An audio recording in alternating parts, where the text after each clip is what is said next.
Hey everyone, welcome to the 493rd episode of Just Shoot It, a podcast about filmmaking, screenwriting, and directing. This episode is brought to you by one of our best online friends and podcasting buddies, Jordan Brady. Thanks, Jordan.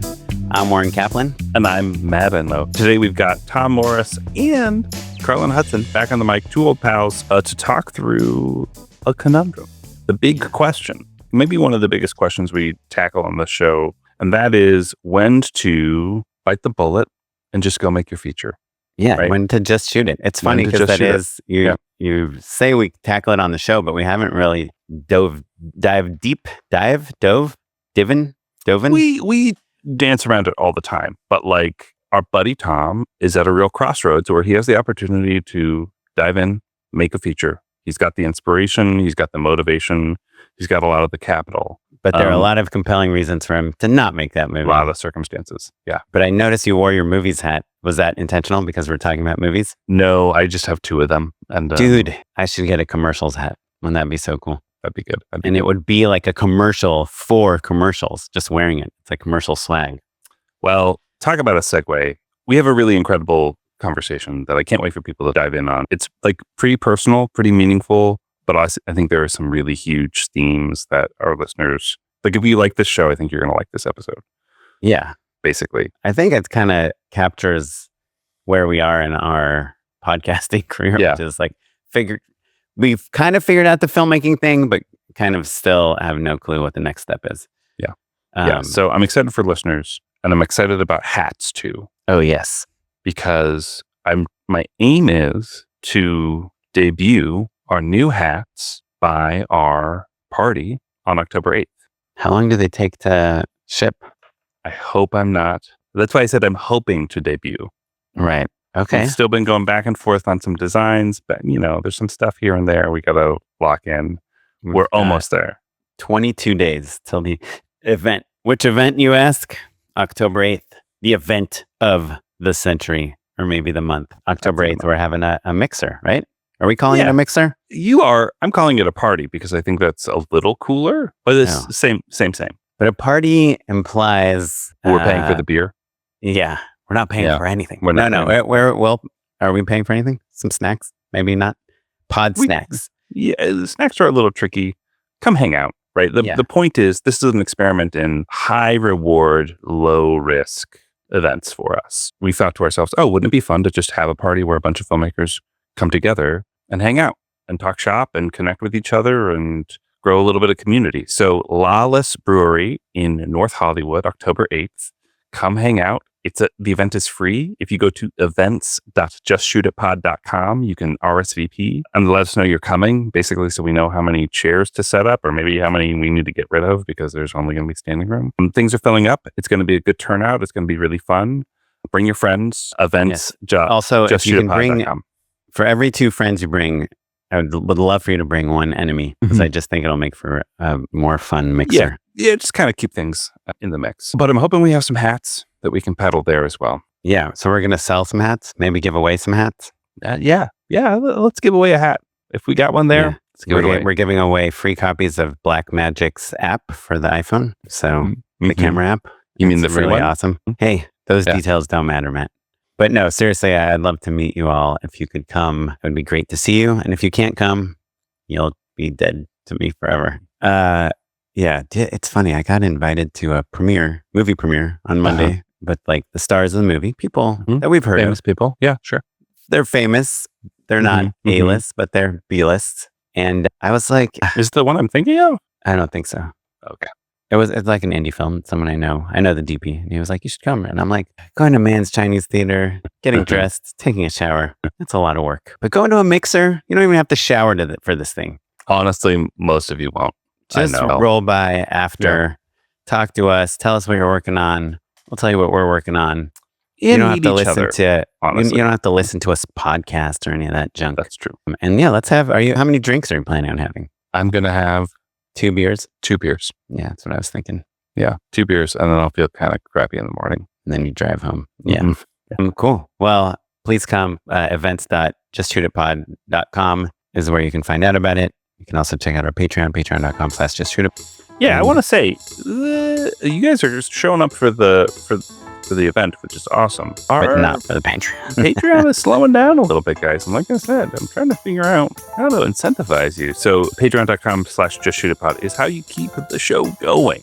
You're seeing all those social media posts. They're not free. They're literally not.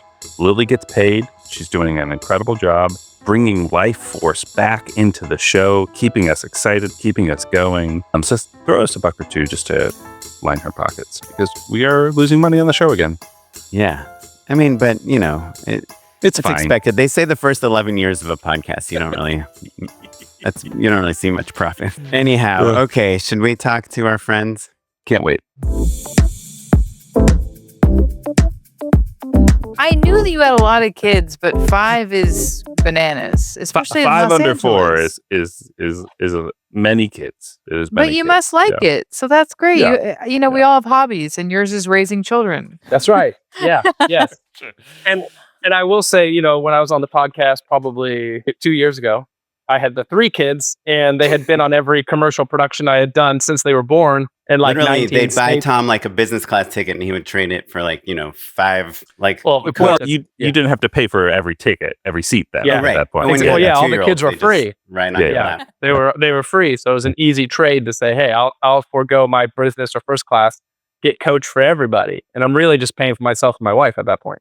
Then you make a little money too, because coach is pretty cheap sometimes. Sure. There you go. But so having all those kids, and it's not like you're an inherited, you're not like a Nepo baby or, come from billions of dollars or anything, right? Like you're kind of a you work to support your family and do all that stuff. Oh yeah, So- we're a single income household with 5 kids as a film and commercial in director. LA, so- like one of the most In LA. expensive cities in the world. Yeah, And yeah. Tom thinks it's a good idea to take a few $100,000 and make an indie feature. So I want to slice this up into a couple different things, right? Because I Yeah. think there's a lot of different variables at stake here, right? There's the root question of at what point does a small feature help your career, right? That's a big one, right? Tom, you've made, I think you just said 5. You've been involved in various capacities, but major capacities, 5 feature films, all of which have distribution, have made some money. So there's that aspect, and then there's the time commitment / investment aspect that I think Oren is getting at, right? So I think those are the 2 halves to this conversation. Yeah, and I'd missing love anything? to. And before we kind of get Tom's response, I'd love to get Carlyn's just point. She doesn't really know much of the context other than what we just said. If you have any Your hip any shot? initial I thoughts. have a lot of questions, Yeah. Yeah, I think this is one of the sort of it does underscore one of the defining questions of probably all of our creative lives, which is it better to make something, or is it better to make the thing? Yep. And that is a tough question, and it kind of depends on the season of your life. Like And the thing you mean, yeah. like the defining film that this is a yeah, credit. making something just to make something, or is this particular story something that I must tell? Yeah. Can I ask, of our peers, of people that we know, how many people have made the thing? True. And how many people do we know who've made a thing and then continue to make more? Right? Like, you have, we can all name Zach Krager or P.T. Anderson or whatever, those icons, luminaries, who Jordan Peele, who just nailed it with the thing, and then that launched their career. Yeah. But I mean, not to mention he had done Key and Peele before that. Sure, exactly. Which one might call a thing, though. Love Yes. that show. Yeah. Love that show. I think we know someone. I think Tony Ascenda did The Thing. He made American Vandal. Sure. With a modest budget, and it kind of blew up, won Peabody Award, and kind of put him on the map as like a serious TV player in the TV world. Yeah. And I think Tom didn't one of the directors you worked with, Final Girls, right? Didn't he? It's called Tragedy Girls. Sorry, But Tragedy Girl. Yeah. I mean, That kind of launched him into the studio world, right? Or am I making that up? him and my buddy Jacob Chase. I don't know if you've seen it. He just got announced yesterday. He's directing the new Insidious movie for Blumhouse, and gosh, James Wan's a pretty name. But yeah, Insidious 6. He's going down to shoot that in Australia soon. But yeah, I mean, he had been just chipping away every year, making indie film, bigger indie film. He made a short film that Spielberg saw, and then said, "Well, we got to make a movie of this." He wrote a script over the weekend, got it financed. Wow. So yeah, come play, Jacob Chase. But anyway, yeah, it's a great question. It's a great question of if you look at the Safdie brothers, which I think a lot of people know them for Good Time. Sure. You go on their IMDb, pre-Good Time, there's like 15 things. A bunch It's of like movies. this feature film, that short film, this thing they produced, this documentary. It's like, oh, they just continually made stuff. And then Good Time is the Robert Pattinson one. yeah, it was Robert That- Pattinson, and That they followed up with Uncut Gems. yeah, There might even exactly. be one or two in between, honestly. Mm. I don't know them that well, but they're quite prolific. To me, Tom's Uncut point. Gems was the like Good Time was the like ooh the indie like people are talking Yeah. about this great movie, Yeah. and then Uncut Gems was like Good Times huge. rips, though. Yeah, what was the movie before Good Time? Yeah. It's the homeless drug addict. They had there's somebody Heaven, yeah, there's a Heaven something. there's a Mm. heroin relationship movie Yes, in there. that one Mhm. actually is pretty damn good. Yeah. I don't know. They're good. They're good filmmakers. I don't know like unfortunately. where that is in the. Yeah, interesting. Wow, gosh, I'm like, where to I- go from here? I feel like I have a we follow-up lot question. To say. Yeah, I have a follow-up question. How many of us know someone I do. who's noodling on? Yeah, go Oh, for it. actually, I wanted to go back because there's a friend of mine who happens to be married to David Lowery, but she made a movie Yes, called she's been on the Augustine Frizzell. podcast. Augustine, yeah, she's a friend of mine. Uh-huh, She made a movie called Never Going Back that uh-huh. she made twice. I'm sure she told you the story, but she shot it first and wasn't happy with it, did it again. Wow. And then that film became, it premiered at Sundance. I think it's a great film. I love this movie. It did launch her career. It got her you know, the pilot of Euphoria. got her the pilot of Euphoria. So there are just different types of filmmakers too. Like, Todd Field is one of my favorite directors. He doesn't make very many movies. He Right. really doesn't, but then there are people like the Safdie brothers or people like, Woody Allen, who we don't talk about much for good reason, but he made a fuck ton of movies. He made movies all the damn time. He's still making them. Yeah. Yeah. He's But still Matt, making them. is the purpose of your question to prove that this is like some Cinderella story? Ryan Coogler, is one in a million, and most people, I think my a point. small movie won't change their career. No, Or my won't point. be that a lot of people don't have the thing. They're just kind of like Tom was saying, make movie after movie after movie after movie, and eventually their body of work plus their connections plus their network plus the Look. improving quality of the films leads to like a big step up. We are all aiming to make the film, and whether it's the one that is lightning in the bottle that pops off and gets into Sundance and gets the big deal and launches your career or not, you don't have a ton of control over, right? We all work enough to know sometimes that we make something awesome and sometimes we make something that we're not super into, and we are working as hard on both for the most part, right? And so if you get hung up on trying to make the thing, which we all, I think, have had varying degrees of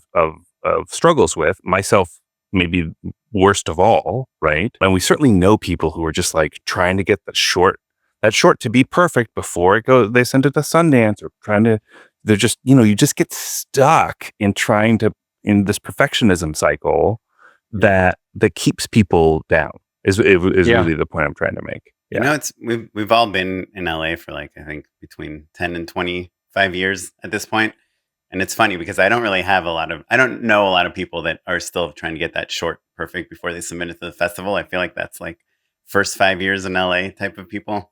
And either they eventually send it and work in the business or they leave the business, But yeah, I mean, I think that there's that a lot of perfectionism fades as you like trying to make a career of this. I think that there are a lot of people who find different careers that are adjacent to, like they're crewing or something like that, and they're like, an executive. an executive somewhere. Exactly. Like I can think of executives who left that game because they wanted to direct, and they're kind of entering that phase now, right? And have seen, countless awesome films come and go, and know why they hire people or don't hire people, all that stuff. Yeah. But Tom, why can I? I'm like, sorry but I'm just curious. No, you're a Beyond- proxy for an audience member. Beyond having some financial resources at your disposal potentially, why now? Why this movie? Like, tell me more about that. Tell me more. And also, Yeah. like, I think, like, why not like buy a house with that money, or something like that. Sure. Yeah. Why not? Well, here's the question. Here's the scenario. Pre-COVID, mostly what I was doing was making movies. It was like every 2 years, my production company and I, we had another movie going, and every movie had some amount of success, and I think it's a different part to this too, but like I felt like every movie I made was kind of like 2 years too late, right? Like you made the movie as there was a shift in the industry, and that's part of the thing that I'm wrestling with making something else again. But it really becomes a question of, as you get a little bit older and as I've had these children, and like, yeah, I mean, I 2010 to 2020 made about a movie every 2 years. And it was what we were doing 9 to 5, right? And so it was like, made the first movie, got distribution with Warner Brothers, goes out and does a huge DVD deal. And then the DVD deal was with Blockbuster. Blockbuster goes bankrupt, so those go away. But we were making movies. They were selling to streamers. We were selling to different platforms and TV and licensing rights all around the world. And every movie became like a stepping stone to the next thing. And, I was shadowing on TV. I was in the studio, like Warner's, and getting different contacts and network and things there. And when the pandemic hit, an indie film became a very difficult thing to successfully complete without getting like a COVID shutdown. My wife and I found out we were pregnant with twins. And then I was like, I can't wait to make a movie in 2 years. I need to be doing something now. And so commercials become that very quick fix of like, you could play the algorithm. I know if I get up and I send 1,000 emails, I'm going to get 100 responses. It's going to give me 5 leads. Those 5 leads are going to lead to a check in 2 months or 2 weeks or whatever it is. And it's really easy for me to get up at 4 a.m. and just do that. Just do the outreach and play that game. And then years fall off the calendar where it's like, I never signed up just to do commercials. I had this huge backlog of, sales reps I knew, distribution people I knew, acquisition people I knew, producers.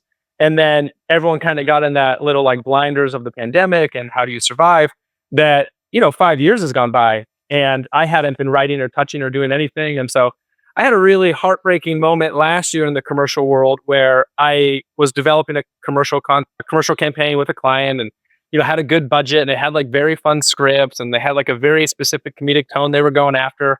And as we got closer to shooting that thing, they just started to play it so safe and they wanted it to be so watered down and it became just like a talk to the camera. And it's like, I was on this thing for 2 months. I've been paid really well.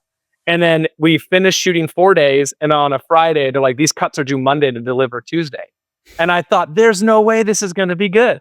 And you just realize you give yourself to this process of like, we have the best cameras, we have the greatest lenses, we had built really big and cool, intricate sets.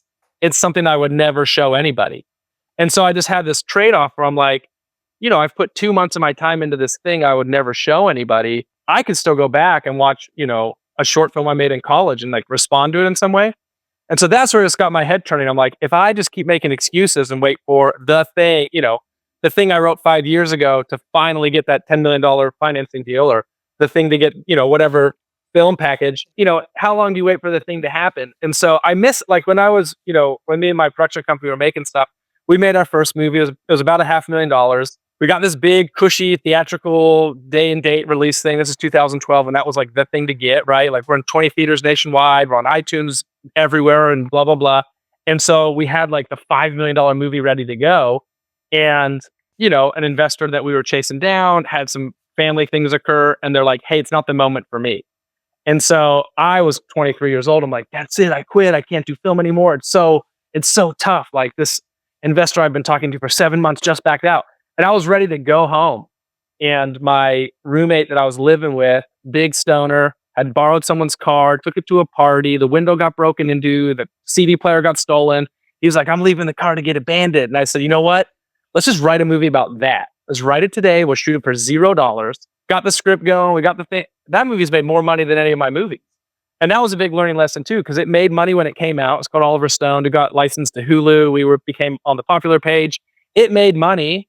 It fizzled out. And then when the pandemic hit, it got picked up on Tubi. And it just hit in the algorithm right. And then my sales rep's like, hey, is your bank account the same? I got checks to send you.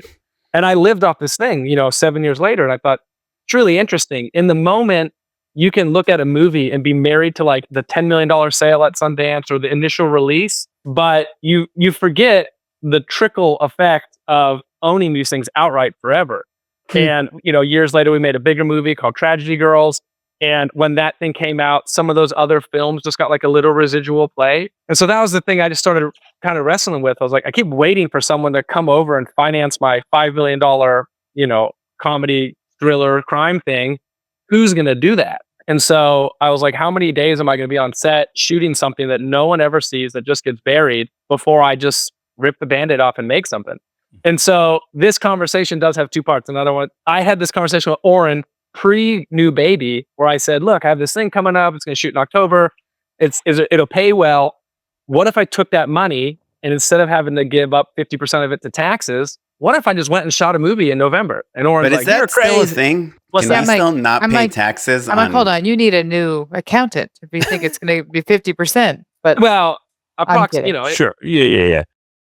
There's a significant portion of the money, my business has had a good year. And so I'm like, I can leave that money in the business, invest it in Unknown Film LLC, make that movie. That was an expense on the company, right? It didn't just go to me. That got self-employment tax and all the things. But then we did have a baby. We had a baby, and the baby was born with a congenital heart defect. And so that thrust us into this huge world of, having to get an open heart surgery and all these things. And that became the why now. The story that I had been thinking about for a long time was kind of like a family dramedy, right? Like Little Miss Sunshine's a movie I always loved. And I've had different ways in, and I couldn't quite figure it out. And then my baby was born with this thing. And I'm like, that's the catalyst that makes this movie work. And so I want to shoot it with my baby, which probably sounds crazier, but the baby can only, I got to do it within 5 months, or the baby's too big. You can't shoot a movie about a baby with a 1-year-old. You got to have an infant. And so for people who don't have babies, they grow weirdly fast. Yeah, right? They grow fast. It's like a 1-year-old, like a kid. One-year-olds walk, basically. 5 months olds wobble, Exactly. So, yeah. I didn't know anything about babies till I had one, guys, as well. Yeah, we noticed. Yeah. Well, you're already making very compelling arguments. Yeah, this is actually, the baby argument is like kind of compelling. I mean, you knew you had a baby coming even before, right? Like the baby's the least compelling part of the argument to me. But but whatever we need to get us a deadly too, you know what I mean? They're all made up anyways. Yeah, I mean, I can AI a baby into any shot, but your argument of, and we all go through this. We just spent $1 million on this campaign that we worked so hard on, and it's not what we wanted it to be, and we're not that proud of it. Compared to the movie you made 7 years ago, that you're like, oh, this still holds up. Like I have a poster of my movie on the wall. I do not have a poster. I actually do have 4 cutouts of some commercials I made because the production company made them, but I don't. They're hidden in a closet. Yeah. And I think there's a very famous, I hope I don't mess this up, Ira Glass. He does the I'm pretty sure it's pronounced IRA. Oh, Ira Glass. There's that gap between, we all have good taste and good interest and whatever. Yeah. But there's the figuring it out until your taste matches with your skill and your ability. And so, I had made 4 features that I directed, and then the other movies, I had made the 3 features that I directed, and then the other movies I second unit directed and produced and developed, having done like 3 commercials. I've now probably directed 200 commercials. And so it's like the reps and time I've had on set, the big budgets, the small budgets, just like the amount of prep that goes into a commercial. If I apply, some of the features, our first film, because I was our best cheerleader, we were writing the script as we were getting to the shoot date, but then we'd shoot 17-hour days. And then I would be calling investors that night to try to get them to add money because we didn't have money for week 3 payroll. And it was just this like mental exercise of like, I'm trusting what's on the page, but what's on the page isn't really fully fleshed out or developed. And so what I found with our second film, because we were like, we're going to go out and make something that's just really personal and doesn't require a budget. And then as we got down the road of doing it, an investor came in and said, wait a minute, you wanted your first film to be this grand slam. You hit a double. You're in the game. It's only been out for 9 months and you sold to Netflix and all these things. Let me give you some money for this new movie. And so when you go from thinking I'm going to make like a $0 movie to all of a sudden having a budget, you're like, whoa, I now have the freedom to not worry about all the favors and things. And that movie just came out. It's not a great movie, but it came out much better than the first one. It found an audience. And so that's part of the thing I've been trying to like wrestle with is, I'm in a situation where I could feasibly finance something that could be contained and not have to worry about the like, where's the money going to come from? Am I raising money as I'm going? I've got 5 years of relationships and friendships and favors built up from all this commercial goodwill. So I think it could be a successful production. Now, if it's a good movie, that's, whoever knows what the case is there. Said, we don't know whether that's going to happen or not. now who cares? yeah. But I we'll will see. make, Yeah. I will just, I love this. And just for the sake of this argument too, I do think it does matter though, that you think like if, do you believe in the script? Is the Sure. script Right. developed? Sure, Is sure. it, Right. does it have a shot at being good? And that's, Yeah. Yeah, you do need to interrogate that, Carlyn. You're right. I'm being a little flippant about Yeah. quality because it's still, we're all just trying our hardest. But you're totally. right. But I also 100% suffer. I have to tell myself all the time, done is better than perfect. Like I'm a person who Right. suffers from perfectionism big time. I would have Yeah. made many more things and sent out many more scripts had I not been like, they just need one more draft because I'm doing the 10th or 12th draft. Like I'm certainly a person who, for whatever reason, I at this point, I'm like, and now I'm like, well, I'm just a quality over quantity person at this point. That's where Right. I am. But Yeah. I do think there's a balance. I do Yeah. think like I'm so impressed by your chutzpah. I am just sort of like shocked and being like, whoa, I need 25% of that in my own life, Right. It's really cool. So Yeah. Yeah. It's an interesting question that you're asking too, of like, do you temperature check? Do you have temperature check the material in the script? And that's part of the thing that I've been learning, because I had this concept, right?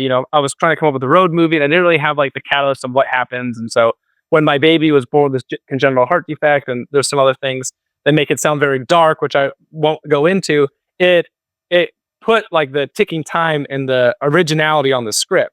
And so I'm like, okay, great. Now if I can capture this into a movie, will it be good? But we're waiting on discharge. So the ending is yet to be written, right? Like that's this week. So yeah, I recognize that there's some time that needs to be spent sharing And this with people. just for clarity, waiting on discharge, I mean, you're still in the hospital with the baby. You're still a medical discharge. Yeah, exactly. Yeah, this baby is 41 days old. So we're waiting on a medical discharge that will help inform how the remainder of the script that I've been writing, a lot of the ideas and outlines and things I had been sitting on for a while. And then this event happened. And it's just like, yeah, I don't, there's a very interesting commentary J.J. Abrams makes about Super 8. He's like, I've always wanted to make like a mystery movie about a group of friends that make Super 8 films. And then he didn't know what to do with that. And then years later, he's like, there was that incident of a train that derailed. What if that train was carrying something out of this world, monster or whatever? That's the story. The kids capture the train that derailed. And so I'm not doing a big sci-fi epic. Mine was like, oh, I have this, this context between these two brothers. There's gonna be this road movie. Why is that interesting? No one knows. And then a baby born with this congenital heart defect kind of, was like, oh, that's interesting. I haven't seen that. And so if I can capture any of the things that I'm feeling, and then maybe if one person relates to it, that's all it takes. I don't know. I do think you have an interesting point. You said this earlier, but you were like, I feel like when I make things, they're 2 years too late. Yeah. That is interesting. I guess the one thing, I not that I have the personal courage to do it, but I am sort of like that. That's true, right? When you write a script for so many years and then you sell it and then you shoot it and then you're in it. It's like you have to really love a thing for many, many years. And beyond that, you hope that it captures something in the zeitgeist and that, it's not the year that 3 magician films come out and yours is one of the magician films, Yeah. And one thing, just to add on that, I know I've been chatting a lot here. The one thing that I found is like I graduated from film school in 2010. Me and my friends were like, we're young, dumb, and broke. We have one student loan check left.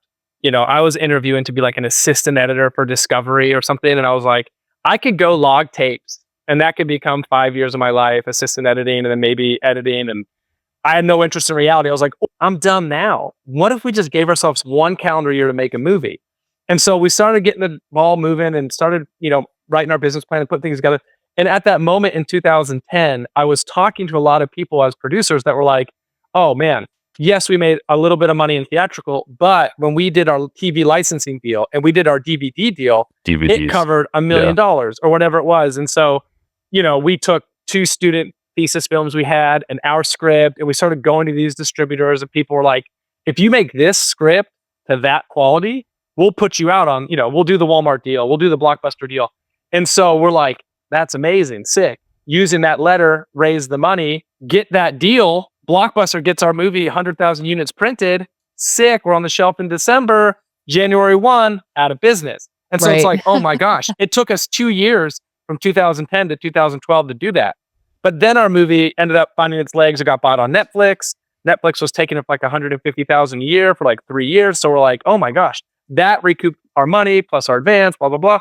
So I'm like, let's make another small movie go straight to Netflix. If we could do it a little bit cheaper and get that same quality and get that 150, well, then House of Cards came out.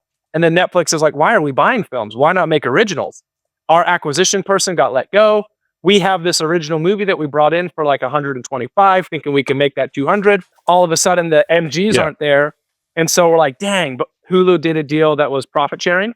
And so we were able to like get an initial boost and pay off the film. And that movie is one that ended up making money later. And so it just felt like there was all these seismic shifts in the way people were viewing and watching movies.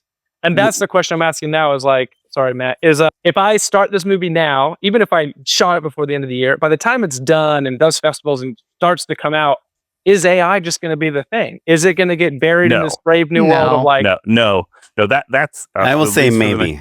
I'm going to say I'm not no. as I also sure. I feel very no as well. I mean, Matt was like the most AI person I know, and he's had I use 7 AI all conversations with ChatGPT. I use AI all the time, you guys. For better or worse, it's not replacing movies. For sure. Now, the experiential AI, that's the thing that you read about, like, oh, Amazon's investing money in this new platform where you pay a premium, you scan yourself, you're in their movie, you can write your prompt. And I'm like, are kids going to be in on that? No. Maybe. No. I don't know. I mean, maybe as like a one-off. Like, how many cameos have you sent? You know? Me never. Yeah. Never, 0. exactly. Yeah. Remember when virtual reality or augmented VR? A website, VR, a gag website to like the biggest technology of like lives. It's an unfair shift. None of whom are experts on the subject. So let's not worry about that for a second, right? Yeah. But I think, Tom, what you're saying, it's interesting because I think when both Carlyn and I heard your point about, we made a movie 2 years too late, you were talking about the business. And we were thinking you meant the material, from a trend perspective or from just from an artistic perspective. Here, look, we are all very lucky in that we started filmmaking when, gear was cheaper and distribution was easier, for sure. Right. However, we have constantly been going through seismic shifts in the way that the industry works, which is why I think we all are making commercials right now. Right. Mm-hmm. Yeah. Like, and we're lucky that we like it very much. I think that's probably the big difference between us and plenty of our very talented peers.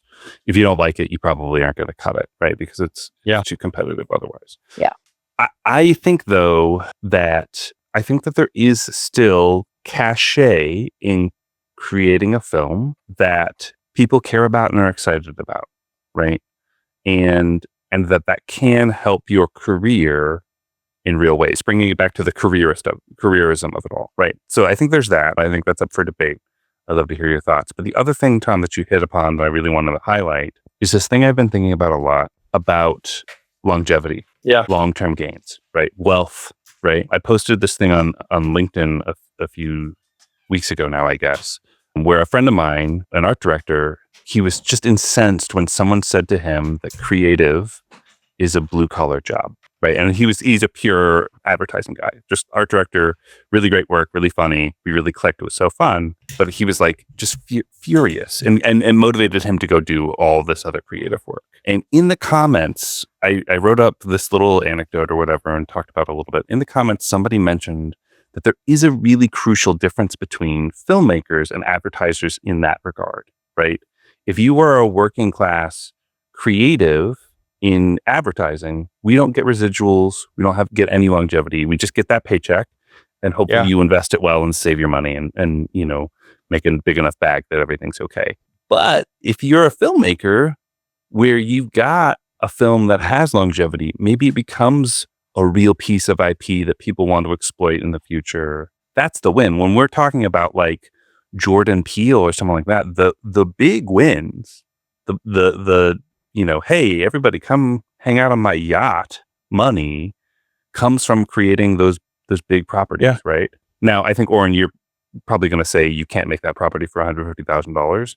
The Terrifier guys would probably disagree with you. But, again, those are diamonds in the rough. Like that's anecdotal evidence, right? Yeah.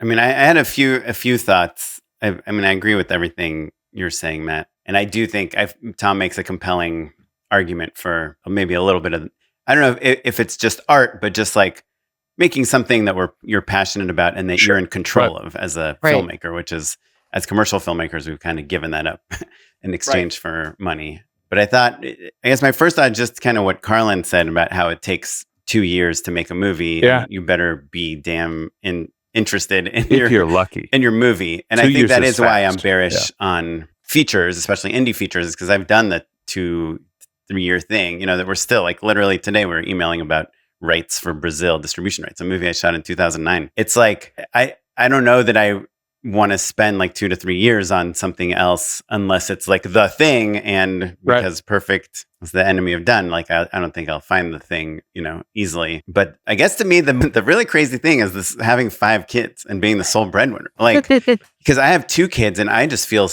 like there's so much pressure to, especially as a freelancer, to put them in through college, to have to be able to not work for 6 months and not panic, to make investments for the future, to like support the life, to, pay for schools, do all the things, feed all these mouths and stuff, and feel comfort in that. And also just to find the time to do it. But, I think I mentioned this already last week, but Kat Coiro came and said that when she had kids, that's when she started getting really disciplined about filmmaking. Yeah.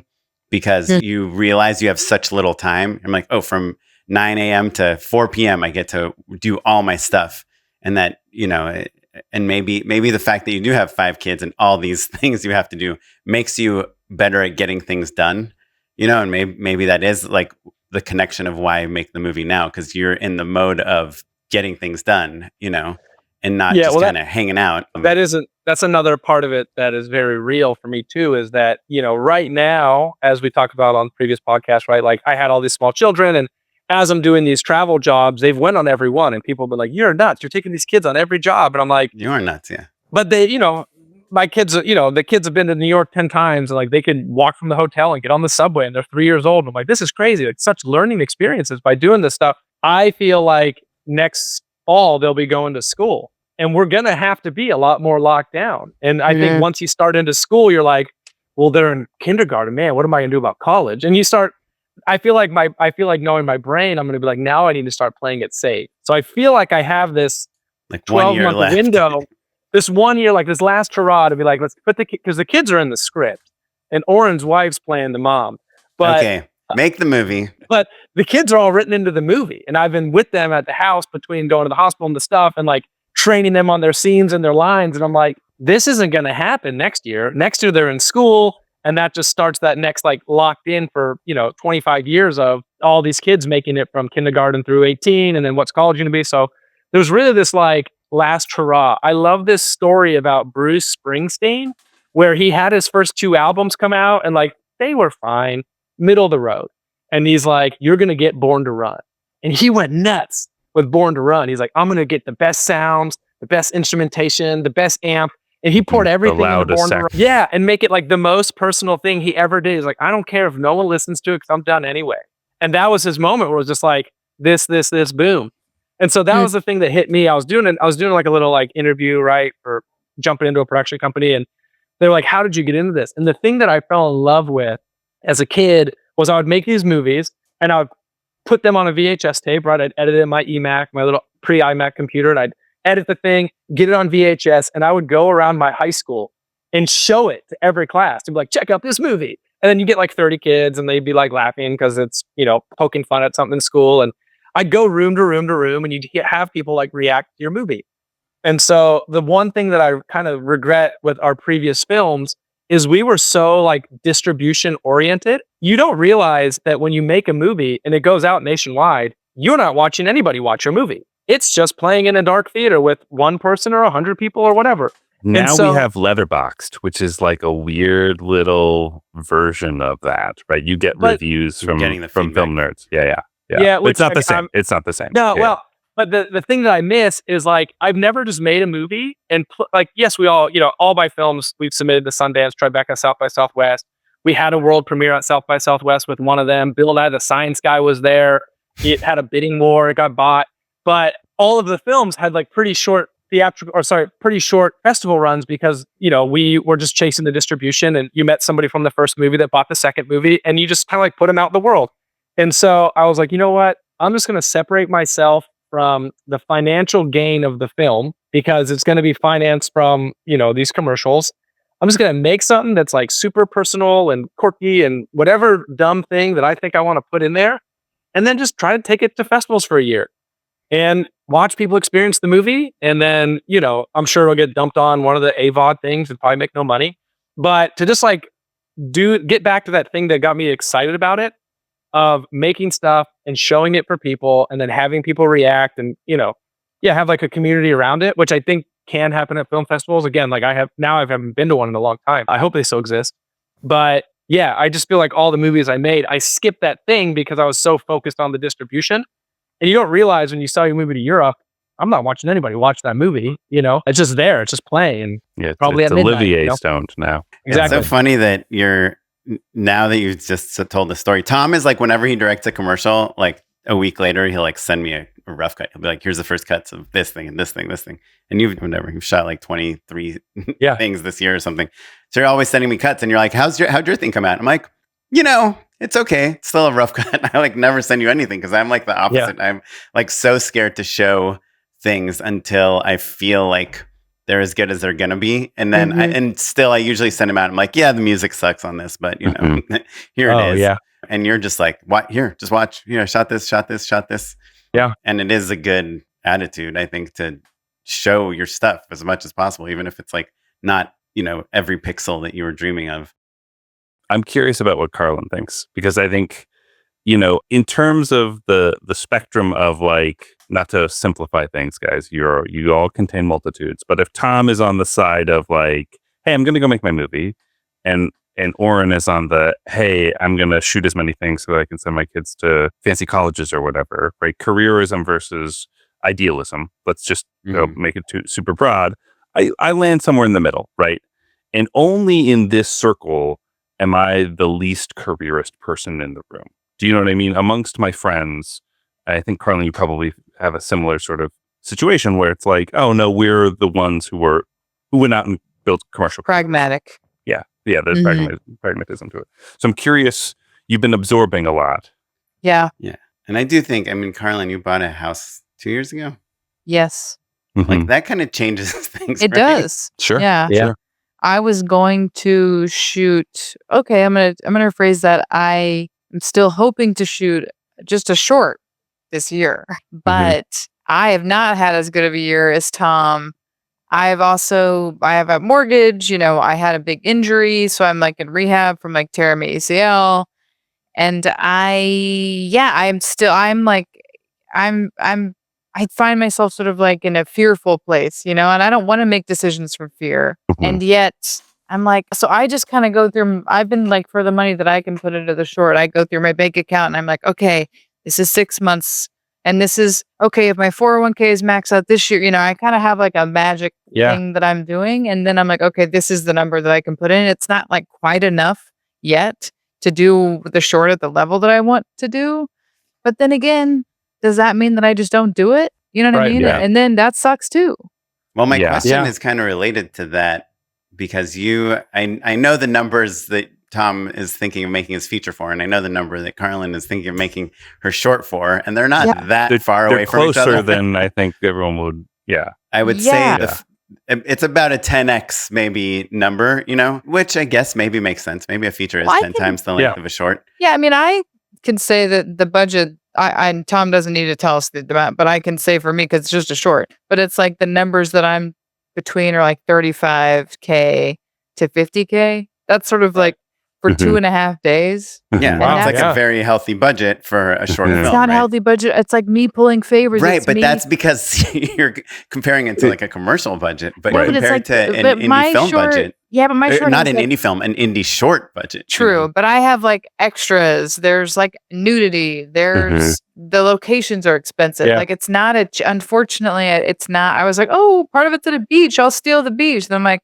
cannot bring 20 extras and extras. 20 naked, like have like it's a proof of concept and stuff for an expensive thing too, right? Well, like maybe not expensive. Okay, expensive meaning like at least $1 million. More than that. The feature version of this is like a $10-15 million movie, right? No. I think it could be like 3. Oh, because it's at least shot. It's set in Mexico. for a You know what I feature mean? It's film, at least right? set abroad. It's like Mhm. it's could be kind of scrappy. Like Mhm. look, would I love 5 to 10 million? Yes, Sure, but I sure. don't think Yeah. I would need that. Yeah. But then But again, so- like Tom was saying, he waited for how long to get 5 million? How many movies have you guys heard me talk about that the funding has fell through? Like I've had many movies Many movies. Yeah. lose Yeah, their no, we know funding. that's the challenge. But Tom, you've shot in the last couple of years just millions and millions of dollars worth of commercials. Probably, yeah, I guess. Why? And you've done so many movies. Like, is there not just like a little ounce in your being that's like, hey, let's get a movie star and let's get the techno crane and let's get the Oh yeah. like No, the there is. 50 There- extras? Yeah, no, I mean, that's the thing that I find to be the most challenging is that like there's always that gap between, the skill level you're capable of operating at, and then the skill level that you are, right? I think Nikki Weiss was on your guys' podcast, and she had mentioned, the commercial reel isn't always a direct relation to the talent of the filmmaker, but the amount of opportunity. Yeah. And so sometimes, like I remember when I shadowed on a show at Warner Brothers, I was just seeing the way that it was handled and, the directors in their room prepping and every department's coming with pie in the sky plans. And you're like, this one, that one. And you're getting full days to block with the DP. And, they're like, we have a heavy day. We're shooting 5 pages. I was like, whoa, this You're is like, okay. okay. Yeah. Yeah, I You're mean, you're like, oh, I could do this. Yeah. I know. well, I you're can just do like, this. Now you're You're like, shooting this half is- a page. yeah, in 2 well, days. this is, you're like, this is what I'm meant to do. I know I can orchestrate crews and work with people and come up with interesting blocking. And I did give ideas that got used on the shoot day. And I'm like, oh my gosh, wow, this is what I was born to do. But waiting for that moment to happen, because it was funny, the old head of the studio at that time, she came up to me and she's like, oh, like, what do you want to do? Do you want to be a director? And I was like, yeah, I really want to direct. She's like, have you made anything? I was like, oh, I had 4 feature films that I made. My first one was put out with Warner Brothers. And she's like, really? And I was like, yeah. And then she's like, make a short. And so I was like, okay. So I wrote a short and came up with a little bit of money. What did she And say? we started- Come back. Oh, there, Oh, you're sorry. back. And she was like, yeah. That's where we lost She's you. like, she was like, oh, wow. Like, you want to direct? Make a short. And so she's like, it's really hard for a showrunner to go watch your unknown indie feature. And so if you make a short that's your voice, your tone, your style, Sure. What year is this again, Tom? this is 2019. This is 20. So I write. Not that long. Okay. Yeah, in November. So I wrote this short film that was like super personal and things I've been going through, and it's about a musician and it's a little bit weird. Oh yeah, I And saw so- it. It's really fun. Yeah, and well, so I started shooting that thing the day the pandemic was announced. So to Carlyn's thing, I had given myself a budget of $15K. I'm like, I'm doing this thing Friday to Sunday. Friday, we're all getting on location for the first overnight shoot. Daddy Trump's on the news saying national emergency, lockdown.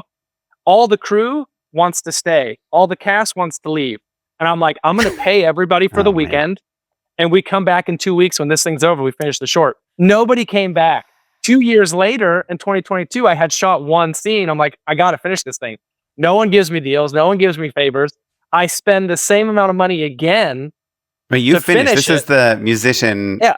I the finished it long 3 hair. years later. I went back to that person at Warner. They were gone. Warner's basically been going down. Yeah. And so it was just like, that was 3 years too late.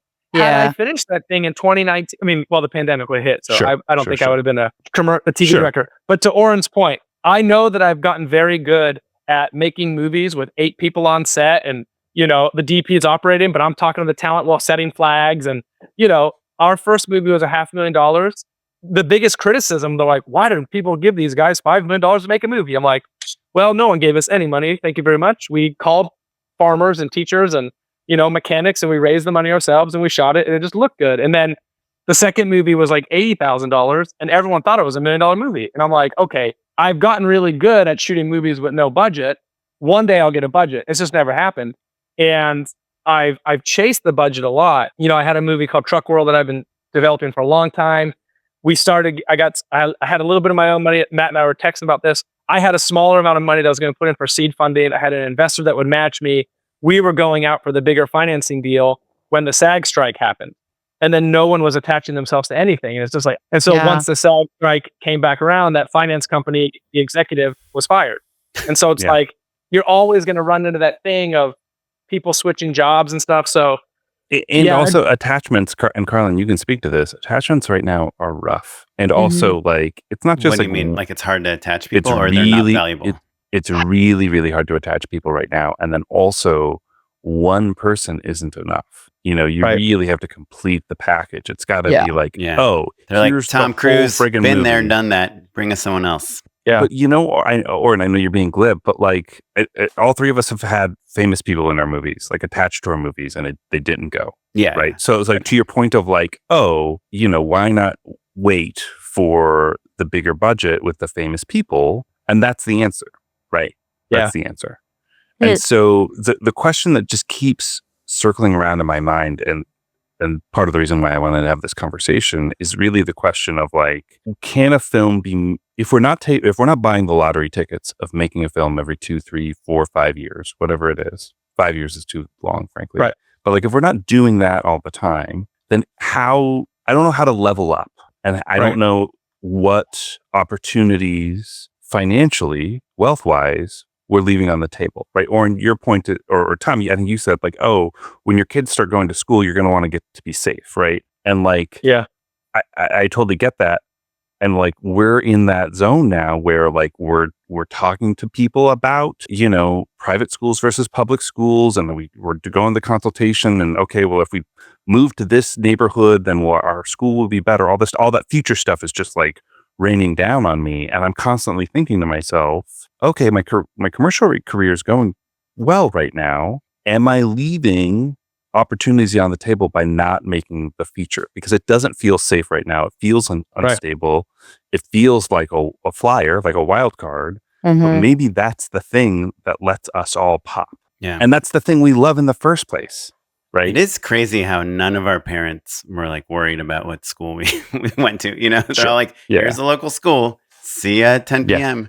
Yeah. And they all worked half as hard as us, made way more. You could still put your kids in public school. Yeah. No, you can, but it's like, it's a topic for a different we podcast. all live in LA, and it's I don't have children, Tom. I can borrow one of yours. She has a dog though. She has a puppy. It's about anybody who's considering having kids, hit me up. I have every stage from infant to baby to child. Yeah. Kid. If you're thinking of adopting, you can figure out what age you want to start okay, at. cool. Well, you could come to my house for 12 hours and get a session with an infant, get a session with a baby. I'll hook you up with the school magnet tiles. I got the magnet tiles. Wow, that was cool. Yeah. Here you go. And I don't, and to both sides of it, like I am scared. I talked to Oren and Matt about this before this baby was, this thing that we're dealing with, like it could be a lifelong condition. So, being financially unwise and taking that money and putting it in a movie could be a really stupid idea. And I might chicken out. I very well could chicken out or come up with reasons not to finish the script. And right now, because I'm in this little, like, not purgatory, but this stage of like, I'm living at the hospital. I'm doing my commercial outreach. Things are brewing. Oren and I talk about it every day. Like, is it super slow? Or are we just not, I think it's slow. For me, it's slow. It's slow. Right. It's slow. Having gone from doing like 3 to 5 things per month to nothing for a month, I'm like, what's happened? Yeah. And but then there's those moments you just gotta look at yourself and say, like, is this the time to just stop making excuses and finish the story, finish the script? And even if I just write it over the next month, which I've already been writing. Now I'm months into this thing, right? This baby was born to be in August. We're in the middle of September. So I could just give myself the homework assignment of saying, let me finish this thing by the day we discharge. And if it's stupid, I just pick up where I just go do everything I've been trying to do on the commercial side. And if it is good and people respond to it and people get excited, if I convince Oren's wife to play a role, then, the wheel's spinning and it's like, eventually does the snowball build? But I am scared. And I'm definitely, but at the same time, dude, I made an investment in AMC theaters before I knew about meme stocks. And my $2,000 investment was like $150,000. I didn't even sell it. I rode that baby back to zero. So I have no, I financed a movie off Bitcoin when Bitcoin was $600. I bought 2 and they went up to $20,000 a share. And I was like, I got money for a movie. I didn't think to buy a house or, so I don't know. I've always made bets on myself, and anything I've made narratively that hasn't always hit the narrative success has somehow led to a commercial thing. Like I made my first movie, and as it was like figuring itself out, someone who was an electrician on it got a music video and then got signed and then pitched me to direct the music video. And then that thing launched my career. So I'm like, I don't know. You know, it's like I will say Tom is an expert at meeting people, networking, staying in touch. Yeah. And this whole conversation does remind me of this thing that people that want to have kids but aren't having kids because it's a bad time, and everyone says the same thing, which is like there is no good time to have kids. And then on the topic of we talked to Gigi Hawkins, which her episode hasn't come out yet, but she doesn't have kids, but she's talks about how her movie is like her baby, and yeah, I guess there's never a good time to go off and make a movie. Yeah. So you just have to go do it. Maybe it's the same idea. Like you can't just wait for the perfect. It sounds like you should make condition. something, Tom. Like I'm not trying to also push like a proof of concept thing, but right. I don't know. Do you shoot something with your family as the parts? Do you shoot like a couple scenes, if nothing else? Because it seems like if nothing else, it might feed your soul and it might create this beautiful time capsule for your family. And then you all can look back on it if they don't need therapy because of it, Yeah, absolutely. Speaking of family, I am being summoned. I have a 9:30 feeding attempt here. It's nighttime, folks who are listening. I have to prove that my baby can eat from a bottle to be allowed to take her home. Yeah. So important I have to meeting. jump. Yeah, I have to jump. Perfect timing. We hit an hour. Do you have one thing you want us to endorse for you while we're doing our endorsements? Feeding his baby. Feeding my baby, but just because I'm later. in it. Because I'm in it and I'm living it, I will shout out the wonderful medical staff at Cedars-Sinai. I know nothing about hospitals. I know nothing about doctors, nothing about nurses. We've been here for 40 days and they've been extremely attentive. They've been teaching me stuff. The first days when things were happening, I'm calling my family like, that cord that attaches to your heart from the umbilical cord? She didn't have that. And then the doctor's like, I heard your phone call. That's not a thing. And I'm like, oh my gosh. But yeah, the staff here has been amazing. Actually, You're spreading disinformation. Yeah, exactly. Yeah, I've been living in this world. So, but thank you. Yeah, hope you guys, talk bad about me after I go, talk good about me after I go, whatever you want. But yeah, thank you. I'm going to jump and I'm going to feed the little baby here. Yeah, well, feed my movie Tom. star. That's right. Feed the movie We're star. excited for Feed the little gremlin. your baby, for Winifred. Tell her we say hello. Yeah. And you might have convinced me on this movie thing. All right, I'm we'll like, see. Whoa! I was at 0%. Now I'm at 20. Talk about a pitch. I'll send you some stuff. You tell me, But all right, thank you. Catch you again. Everybody. Okay, Bye. see you, Tom. Bye.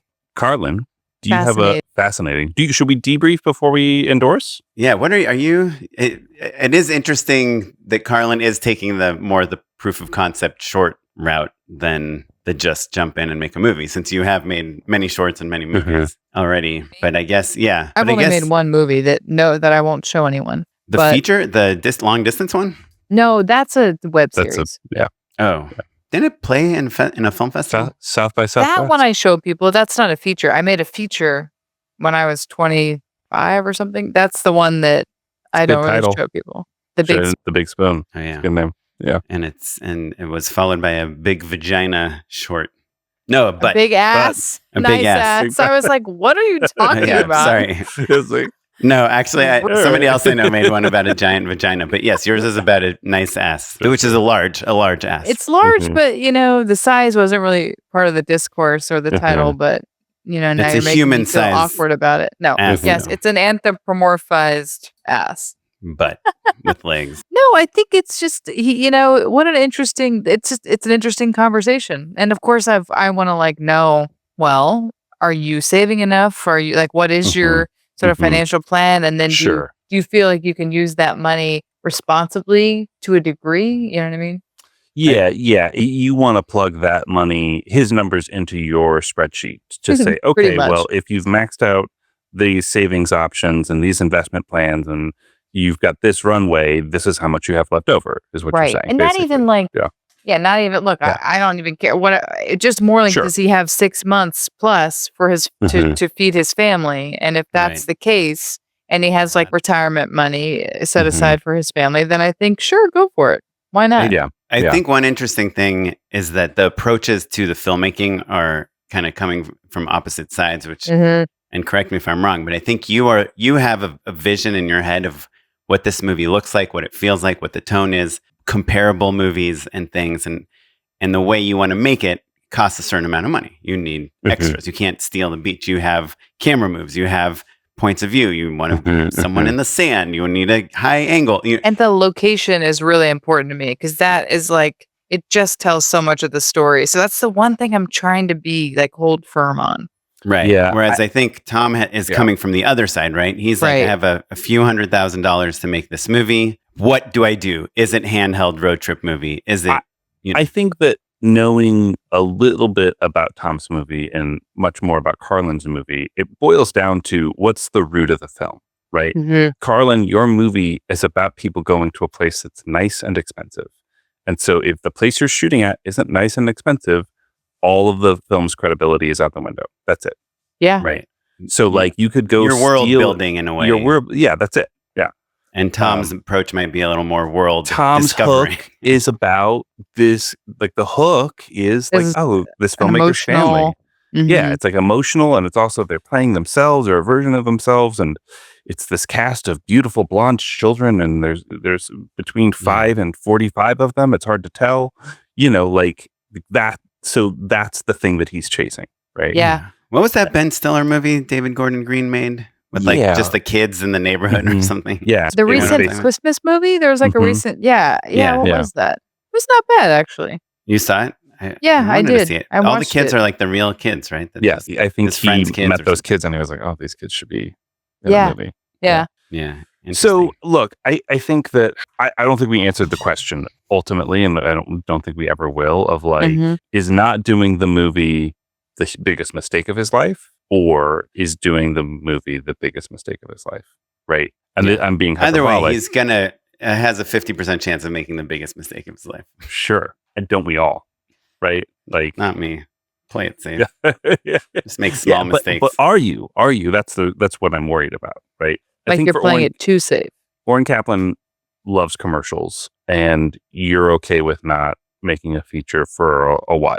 At least right now. Yeah, I mean, I am, to be honest, like getting a little, like I do think Tom's most compelling argument is despite having 5 kids, despite all the other things in his life, that he has a craving for making something that he's excited to show other people.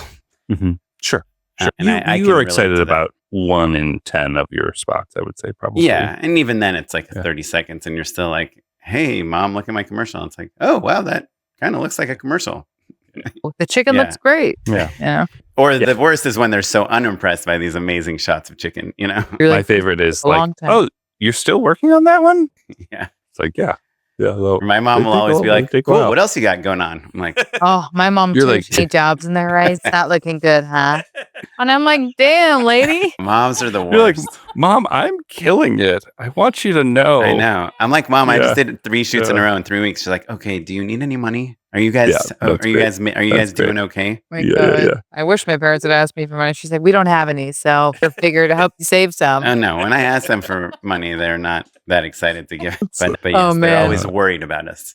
Yes. Well, Carlyn, thank you so much for being on the podcast. Do you have a few minutes to endorse something with us? Yes, are you familiar with this segment? No, please explain it to me. Unpaid endorsements.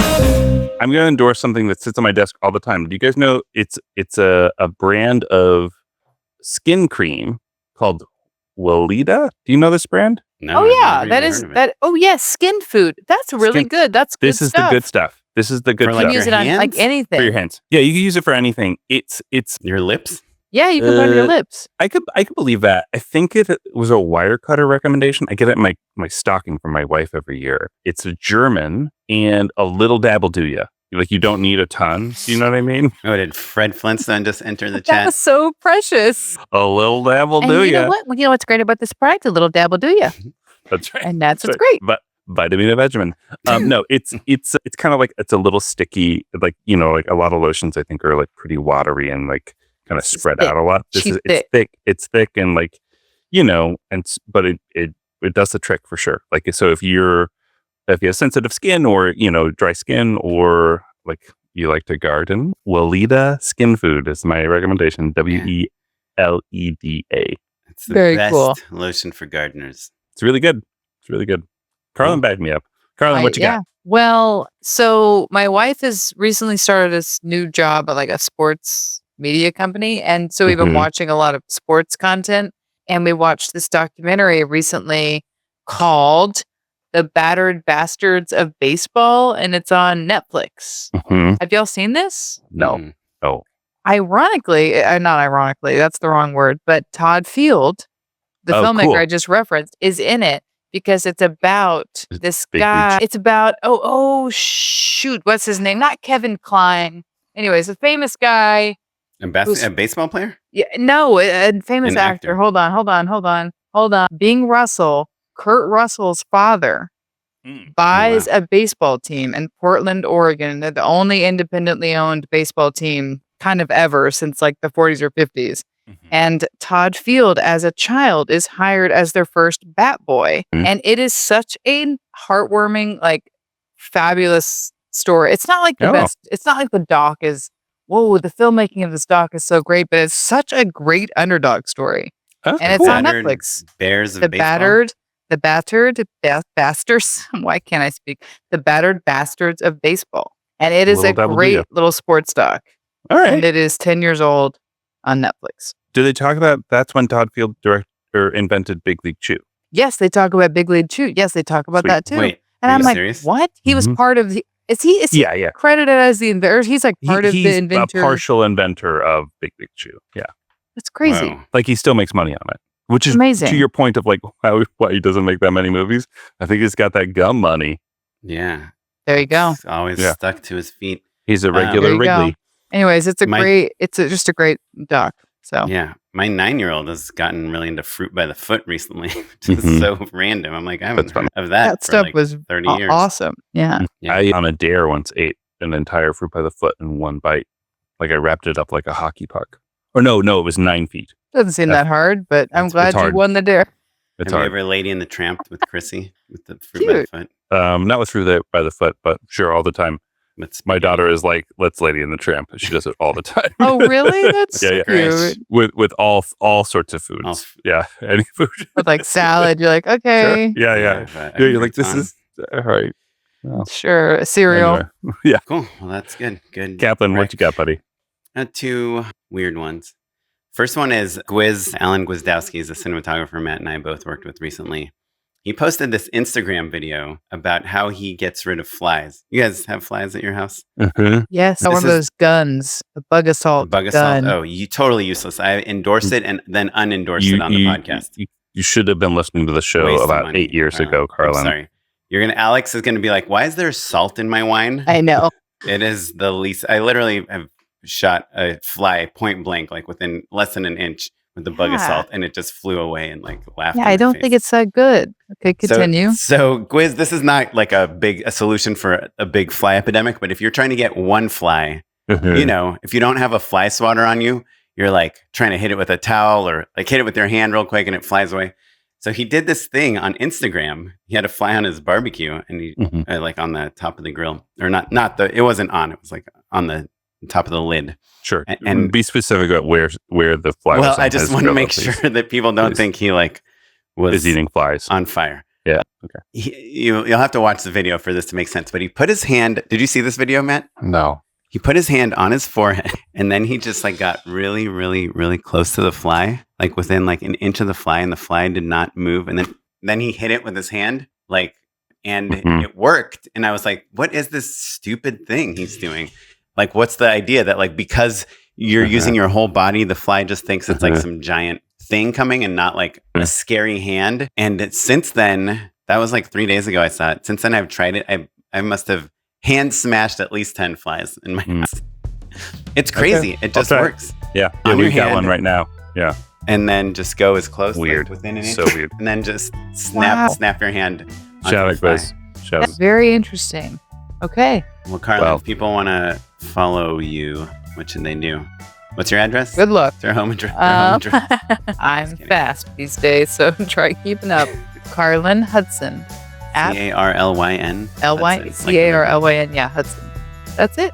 At Carlyn Hudson on Instagram. Cool. You can follow me at Mr. Matt Unlow across all social media. And if you have a question for us or the show, you can email us at justshootpod@gmail.com or hit us up on social media. We're very active on Instagram right now. It's been super fun. And then also TikTok. If you want to give us a like or a follow or save a couple videos, that's always helpful too. You get little bites, little snacks of this podcast that are really fun. Yeah, follow us. Hurry up. Time's running out. TikTok, Check out this thing that people hated that I said. Oh, Is yes. it on YouTube? I almost didn't tell you. Carlyn said a horrible thing. See if you Are can find people it. pointing at me specifically? People are mean. The conversation. But did the conversation. Yeah. You honestly did not say anything Yeah, worthy you just of said that hate. you thought that 28 years later looked like shit. And people disagreed with me. Well, they didn't shocked. understand that you understood why. That's right. Yeah. Is the problem. Right. Anyhow, you can follow me on Instagram at @okaplan. Please email us. Please follow us at Just Shoot a Pod. This episode was edited by Kevin O'Yang. Our social media is done by Lily Bouvier, and it's really fun, actually. It's probably my favorite email of the week. And our producer is Tyler Small, and you're listening to music from the Free Music Archive and the artist Jazar, and we will catch you next time. Thanks, See everyone. you all October 8th. Oh, yes, everyone. October 8th. See you. Bye. Oh, right.